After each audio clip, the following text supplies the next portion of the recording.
Sobrang mahal ka ng babae kapag sobrang selosa at laging tamang hinala.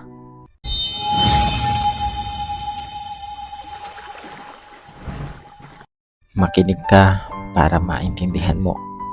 Normal na itong pagiging sobrang selosa at tamang hinala sa isang babae. Kaya magtaka ka na kung hindi ganito yung girlfriend mo. Totoong mahal ka ng babae kapag lagi siyang nagsiselos. Sobrang sarap kaya sa pakiramdam na magkaroon ng ganitong girlfriend.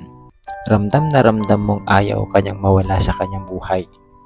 Kaya huwag kang magagalit kung nagsiselos iyan. Karamihan kasi sa mga may girlfriend na selosa, tumatagal ang relasyon nila.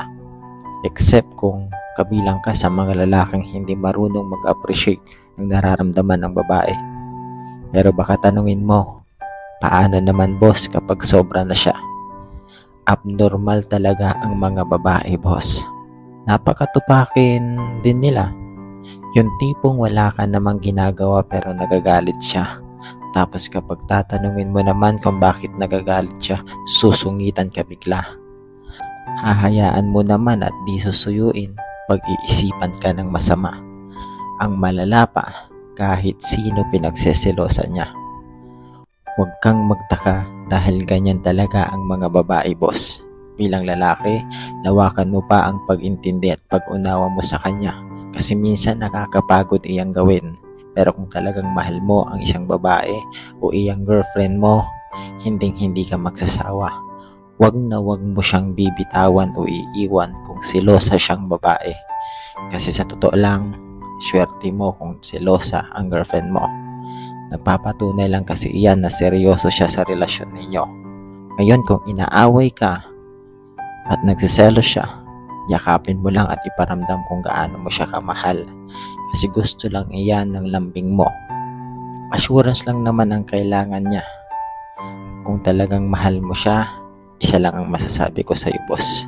Iwasan mong saktan ng damdamin ng babae kasi sa totoo lang, madalas sinasabi nilang okay sila, ayos lang sila, pero sa puso't isip nila, umiiyak na iyan kasi napapagod na sila.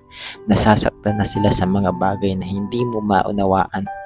Huwag mo sanang isipin nag-iinarte tuwing nagsiselos siya kasi once na ang selosang babae ay napagod at sumuko, iyang selosang nangungulit sa'yo, iyang selosang nalalambing sa'yo, bigla na lang iyan magbabago hanggang sa mawalan na ng paki sa'yo dahil sa pambabaliwala mo. Tandaan mo yan. God bless. Bigla na lang iyan magbabago hanggang sa mawalan na ng paki sa'yo dahil sa pambabaliwala mo.